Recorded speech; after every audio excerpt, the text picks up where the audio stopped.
18.5% customs collection के अंदर इजाफा, 11.5% फेडरल एक्साइज ड्यूटी के अंदर इजाफा और 3 लाख नए टैक्स फाइलर्स का जो है वो इजाफा हुआ, जो कि तकरीबन 29.5 लाख जो है वो एक्टिव टैक्स फाइलर्स हैं पाकिस्तान के अंदर। और आप ये देखें कि पाकिस्तान ने तारीख के अंदर रिकॉर्ड रिफंड्स वापस किए हैं जो कि 216 अरब रुपया है। पाकिस्तान की तारीख में कभी एक साल में इतना रिफंड वापस नहीं किया गया। और हमने अपना जो करंट अकाउंट हमारा डेफिसिट था जो कि हमें 19.2 अरब डॉलर पे मिला था, आज हमें उसे 800 मिलियन डॉलर सरप्लस के ऊपर ले आए हैं। हुकूमत का अगर कर्ज़ों की किस्तें ना अदा करनी हो तो हमारा प्राइमरी बैलेंस सरप्लस है, यानी कि हुकूमत की आमदन अखराजात से, हुकूमती अखराजात से इस वक्त ज़्यादा है। अगर उसमें से हम अपनी जो कर्ज़ों की किस्तें हैं वो निकाल दें, इन तमाम तर मुस्बत हालात के दौरान जहां हमारा एग्रीकल्चर ग्रोथ में इजाफा हुआ, हमारा किसान खुशहाल हुआ, किसान को टोटल 1100 अरब रुपया इजाफी गया, जिसमें से 500 अरब रुपया हमारे गंदम के काश्तकार को जा रहा है। ये वो तमाम तर पॉजिटिव्स हैं कि हमारी सस्टेनेबल ग्रोथ है और हमारा हर सेक्टर ग्रो कर रहा है, चाहे वो एक्सपोर्ट्स हो, चाहे वो पैदावार का सेक्टर हो, चाहे वो आईटी एक्सपोर्ट्स के अंदर इजाफा हो, चाहे वो तरसीलात ज़र के अंदर इजाफा हो, चाहे वो स्टेट बैंक के जो रिजर्व हमें जब 2018 में हुकूमत मिली तो 9 बिलियन डॉलर के ऊपर थे, आज जो स्टेट बैंक के रिजर्व हैं वो 15.5 बिलियन डॉलर के ऊपर हैं, मजमूई 23 बिलियन डॉलर पे पहुंच गए हैं। आप इकॉनमी के हर इंडिकेटर पॉजिटिव है। इन तमाम पॉजिटिव इंडिकेटर्स को देखकर अपोजिशन जो है वो बौखलाहट का शिकार है, टामक टोइयां मार रहे हैं, इधर उधर की बातें कर रहे हैं।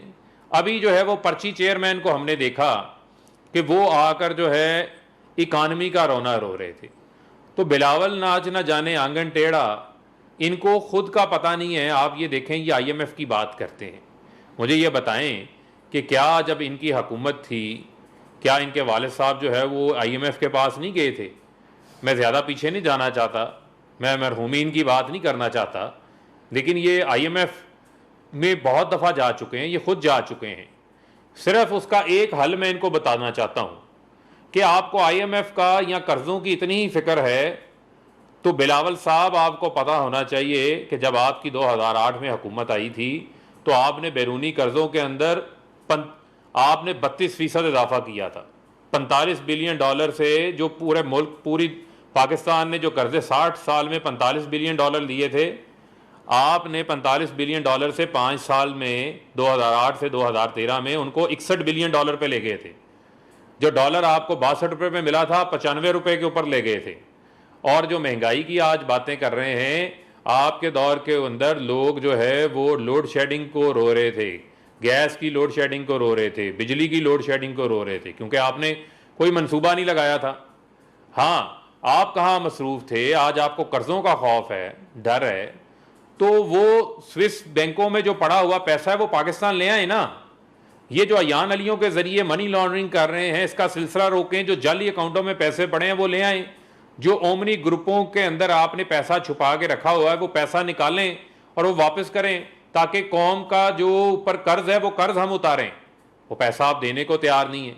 कुछ हकाइक आपके मैं सामने रखना चाहता हूँ कि ये सिंध की गरीब आवाम की आप बात करते हैं तो 13 साल से मुसलसल तीसरी आपकी हुकूमत है। कुछ सवालों के जवाब आपको भी देने पड़ेंगे।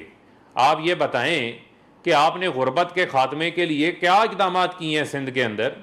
आज भी आपकी हुकूमत के अंदर 1400 अरब रुपए की गंदम जो है वो आप चोरी हो जाती है और आप चूहों के ऊपर डाल देते हैं।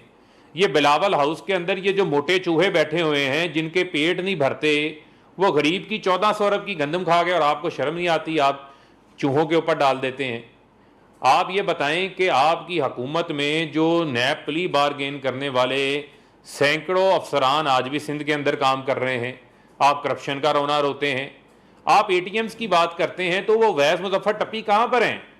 वो डॉक्टर आसिम हुसैन। आपके यहाँ तो म्यार ये था कि जो जितनी करप्शन करेगा उतना बड़ा ओहदा उसको मिलेगा। आपने तो कभी करप्शन के ऊपर सिंध के अंदर किसी एक काउंसलर को भी सजा नहीं दी होगी। वज़ीर आज़म इमरान खान ने तो एहतसाब की आला मिसाल कायम की है। कोई अपना हो, सवाल उठे, तहकीकात भी होंगी, कार्रवाई भी होगी। लेकिन आज से पहले तो करप्शन तो मुकमुका था, करप्शन तो मौजू ही नहीं था। आपने तो कभी अकाउंटेबिलिटी की बात ही नहीं की। आप तो हमेशा अपना मुकमुका करके, केसेस खत्म करके एनआरओ लेने वाले लोगों में शामिल हैं। आज भी आपकी जितनी तगोदो है, जितनी भागदौड़ है, वो तमाम भागदौड़ जो है वो एनआरओ के लिए है कि एनआरओ मिल जाए, एहतसाब का अमल ख़त्म हो जाए, अकाउंटेबिलिटी ना हो। आप चाहते हैं कि सूनिया हो जन गलियां बिच कल्ला रांझा यार फिर, ये नहीं हो सकता। ये सिंध के अंदर जो आप लोगों ने अंधेर नगरी चौपट राज कायम किया हुआ है, इसका अब आपको जवाब देना पड़ेगा। पानी के ऊपर आप किस मुंह से सियासत करते हैं? पानी में तो आज मेल्टिंग लेट शुरू हुई, जिसकी वजह से पानी जो है वो कम आया। आप ही कहते हैं ना, ज़्यादा बारिश आती है ज़्यादा पानी आता है, कम बारिश आती है कम पानी आता है। कम गर्मी पड़ी तो बर्फ़ें कम पिघली, अब गर्मी ज़्यादा हो गई है, बर्फ़ भी पिघल रही है, पानी भी ज़्यादा आ रहा है, वो तकसीम हो जाएगा। लेकिन आप ये बताएं कि जो आपका सिंध में इरीगेशन का डिपार्टमेंट है वो क्या कर रहा है? आप टेल एंडर को, जो आखिर में बैठे हुए हैं, जिनको पानी नहीं पहुंचता किसानों को, आप ना भल सफाई करते हैं। भल सफाई के ऊपर सिंध हुकूमत ने जो अरबों का गबन किया है उसका हिसाब दें। जो आप इलेक्शन की धांधली की बातें करते हैं, जो 19 मई को आपने इलेक्शन से एक रोज़ कबल बदीन में 20 लोगों को आपके महकमा इरीगेशन ने डायरेक्ट कैनाल से कनेक्शन दिए हैं, वो रिकॉर्ड का हिस्सा है। और उस मुतलका अफसर को अब आपने हजीमत छुपाने के लिए वहाँ से ट्रांसफ़र कर दिया, उसके खिलाफ इंक्वायरी करें।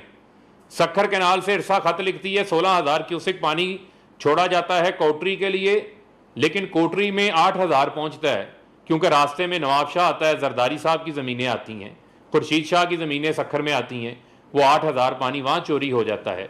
उसका भी आपको जो है वो जवाब देने की ज़रूरत है। और आज ये बताएं कि आपने कितने सनती यूनिट लगाए हैं। आज आप कराची के साइट और लांडी का एरिया जाएं तो सड़कों के ऊपर वहाँ पर 6-6 फुट के गड्ढे पड़े हुए हैं। आप वहाँ की एसोसिएशन अपनी मदद आपके तहत सड़कें बना रही हैं। आप जो कराची का इंडस्ट्रियलिस्ट है, उसकी सहूलत के लिए सूबाई हुकूमत ने क्या इकदाम किए हैं? कितने इंडस्ट्रियल जोन आपने जो है वो वहाँ पर कायम किए हैं, वहाँ की सनत जो है वो परवान चढ़ सके, जो आपको वहाँ पर अरबों रुपए का, सैकड़ों अरबों का जो आप सूबाई टैक्स जमा करते हैं, वो कराची की डेवलपमेंट पे क्यों नहीं खर्च करते? पाकिस्तान ब्यूरो ऑफ स्टैटिस्टिक्स के डाटा के मुताबिक सबसे ज़्यादा ग्राम फरोशी जो है वो कराची में पाई जाती है, जो कि सिंध का हिस्सा है। सिंध को आपने माफियाज के रहमो करम के ऊपर छोड़ा हुआ है, उसके ऊपर आपकी जो है वो किसी किस्म की कोई तवज्जो नहीं है। तो लिहाजा आप पहले दूसरों को नसीहत ना करें और ख़ुद मियाँ फसीहत ना बने। आपका काम है कि सिंध के अंदर जो स्टंटिंग ग्रोथ है, जो गुर्बत है, उसके इक़दाम के लिए सूबाई हुकूमत काम करे। सबसे ज़्यादा एहसास प्रोग्राम में 55.5 अरब रुपया 31% हमने अदा किया। आप एहसास प्रोग्राम को कहते हैं जी बेनजीन इनकम सपोर्ट प्रोग्राम है, उसके एहसास प्रोग्राम के तहत 34 प्रोग्राम चल रहे हैं। और आपने जाली 8.5 लाख लोग बेनजीन इनकम सपोर्ट प्रोग्राम में डाले हुए थे, जिसमें 17 ग्रेड से 21 ग्रेड के लोग भी शामिल थे। वो हमने ट्रांसपेरेंसी की बुनियाद रखी, हमने डाटा एनालिसिस किया, टेक्नोलॉजी इंटरवेंशन करके नादरा के डेटा के ज़रिए उन 8.5 लोगों को, 8 लाख लोगों को जो कि पैसा गरीब का, यतीम का खा रहे थे, उनको उस डाटा को साफ किया। आपने तो हर जगह के ऊपर माफिया को परवान चढ़ाया। कौन सा एक इदारा है जो आपने ठीक किया? स्टील मिल प्रॉफिट में थी, आपके दौर में तबाह हुई। PIA की तबाहकारियां, सियासी भर्तियां कर करके आपके ज़ुम्मे। कौन सा एक इदारा ऐसा है जिस इदारे को आपकी नज़र ना लगी हो तबाहकारियों की? तो लिहाजा आप जब करप्शन पे बात करते हैं तो हमें ये कोई क़यामत की निशानियां लगती हैं। आपकी एक्सपर्टीज जाली अकाउंट्स के अंदर है, आपकी एक्सपर्टीज जो है वो लूटमार के अंदर है, आपकी एक्सपर्टीज जो है वो हेरा फेरी के अंदर है। इकॉनमी इमरान खान ठीक कर रहे हैं, वो इंशाल्लाह ठीक करेंगे। इमरान खान साहब जो है वो रिफॉर्म्स लेकर आ रहे हैं। रोटी कपड़ा मकान का नारा लगाने वालों ने फाकों, नाकों, डाकों के अलावा दिया क्या इस कौम को? आप ये बताएं कि आज आपकी कारकर्दगी क्या है? आप एक पर्ची की बुनियाद के ऊपर चेयरमैन बन गए, आपकी कोई स्ट्रगल है? कोई स्ट्रगल नहीं है आपकी। आपने कोई कौम के लिए जो है वो कुर्बानी नहीं दी। और मैं ये समझता हूँ बिलावल जरदारी साहब कि आपकी तकलीफ़ क्या है, आप परेशान हैं।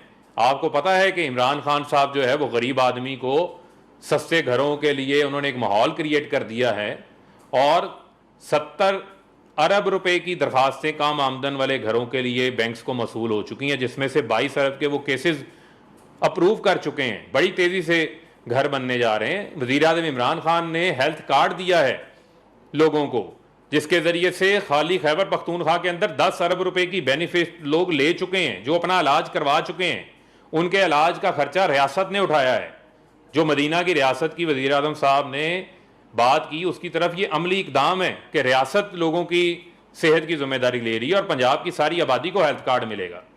आप जो है वो सरकारी खजाने के ऊपर जो बोझ बने हुए हैं, ये बताएं कि सिंध में हेल्थ कार्ड कब दे रहे हैं सिंध की सारी आबादी को। वहां का भी जो हारी है, सिंध का आम आदमी है, वो हेल्थ कार्ड मांग रहा है। और वो ना भूलें कि एक कोर्ट के रिमार्क्स से लाड़काना की तरक्की के हवाले से कि डाइन भी साथ घर छोड़ देती है।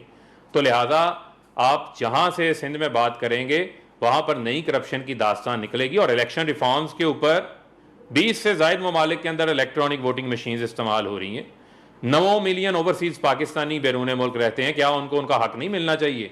उनके तरसीलात ज़र आपको अच्छे लगते हैं, उनकी कंट्रीब्यूशंस पाकिस्तान के हवाले से आपको अच्छी लगती हैं, उनको वोटिंग राइट देना चाहिए। और ये हमारी कमिटमेंट है उनके साथ। सुप्रीम कोर्ट का फैसला मौजूद है, उसके लिए हमें जो कानून लाना पड़ेगा हम लेकर आएंगे। वही ऑर्डिनेंस उनके लिए लाया गया है। और इलेक्ट्रॉनिक वोटिंग मशीन्स जो हैं वो रिफॉर्म्स का अमल है। और आपको धांधली ज़्यादा सिस्टम सूट करता है, लिहाजा आप ईवीएम के रास्ते में रुकावट बनना चाहते हैं। पहले ईवीएम की मशीन को देखें तो सही, उसके इस्तेमाल को तो देखें। पाकिस्तान की बहुत सारे बार्स के इलेक्शन, एसोसिएशंस के इलेक्शन आजकल ईवीएम के ऊपर हो रहे हैं। और आप जो है वो पत्थर के ज़माने की बातें अच्छी नहीं लगती आपके मुंह से। तो लिहाजा मैं आपसे ये दरख्वास्त करूंगा कि आपको 1600 अरब रुपया जो एनएफसी का मिला है वो बताएं ना, सिंध के अंदर कहाँ लगा है। ये तो हमें नजर आता है कि बिलावल हाउस की दीवारें बड़ी होती जा रही हैं, बिलावल हाउस बढ़ता जा रहा है, आपके जाली अकाउंट्स बढ़ते जा रहे हैं, लेकिन सिंध के अंदर हमें तरक्की नजर नहीं आ रही। ना इंसानी तरक्की नजर आ रही है, ना वहां पर सोशल इकोनॉमिक तरक्की नजर आ रही है। तो लिहाजा इन तमाम चीज़ों का जो है वो जवाब आपको देना पड़ेगा। और आपका दर्द हम समझते हैं। आप जितना मर्जी चीखो पुकार कर लें, आपको जो है वो एनआरओ नहीं मिलेगा। आपसे सिर्फ यही हमारी दरख्वास्त है कि आप अपने मशीरों को बदलें, जो आपको जो है वो गलत फिगर्स फीड करते हैं। कोविड के हवाले से एक वैक्सीनेशन आपने नहीं खरीदी, जबकि सूबा खरीद सकता है। खरीदें, आप क्यों नहीं खरीदते? आपको किसने रोका है? और आप जो कर्जों के ऊपर बात करते हैं, उन कर्जों को हमने डेट सर्विसिंग के लिए कर्जे लिए और हमारी हुकूमत ने इस साल सबसे कम 3.3 बिलियन जो है वो नेट इजाफा किया है। और इंशाल्लाह जिसी तरह पॉजिटिव ट्रेंड्स चल रहे हैं, एक्सपोर्ट्स बढ़ रही हैं, हालात बेहतर हो रहे हैं मुल्क के, इंशाल्लाह आप देखेंगे कि पाकिस्तान के गरीब आदमी को भी फ़ायदा होगा। महंगाई की आप बात करते हैं, पूरी दुनिया में महंगाई में इजाफा हुआ है, हर चीज़ में इजाफा हुआ है, लेकिन वज़ीर आज़म इमरान खान साहब ने मुसलसल लगातार ये कई महीने हो चुके हैं पेट्रोल की कीमतों में इजाफा नहीं किया। ख़ास तौर के ऊपर पिछले ये जो हमारे 1.5-2 माह हैं, इस दौरान पेट्रोलियम लेवी में तारीख में सबसे ज़्यादा जो है वो कमी की है। और ना होने के बराबर जो है वो पेट्रोलियम लेवी है, खुद हुकूमत उसका जो है बोझ बर्दाश्त कर रही है। तो लिहाजा वो लोग जो कि इधर उधर की बातें करते हैं, उनसे मेरा यही सवाल है कि आप बिजली के हवाले से जो कैपेसिटी पेमेंट्स की तलवार हमारे सर के ऊपर लटक रही है, जो 2023 तक हमने 1500 अरब रुपया अदा करना है, ये वही आपके अंकल नवाज शरीफ हैं जिनके साथ आज से 2 महीने पहले आप जो हैं वो अपनी ताल्लुकात बढ़ा रहे थे। आज आपकी लड़ाई है, सिलेक्टेड के ऊपर लड़ाई है, आपकी एक दूसरे को ऊपर अदम एतमाद की लड़ाई है। वो आप जाने, आपका काम जाने। वज़ीर आज़म इमरान खान जो है वो आवाम को डिलीवरी करने के हवाले से फोकस ने, और इंशाल्लाह हम डैम्स भी बनाएंगे और उन डैम से हम सस्ती बिजली बनाएंगे और उस डैम से हम लाखों एकड़ ज़मीन को काबिल काश्त बनाएंगे। हम डैम्स बना रहे हैं जो कि पिछले 50 साल में नहीं बनाए, वो 10 साल में उतने इंशाल्लाह डैम्स बनेंगे। और आप देखेंगे कि पाकिस्तान वज़ीर आज़म इमरान खान की क़यादत के अंदर जो है बहुत तेज़ी से तरक्की के मराहिल जो है वो तय करेगा। बहुत शुक्रिया।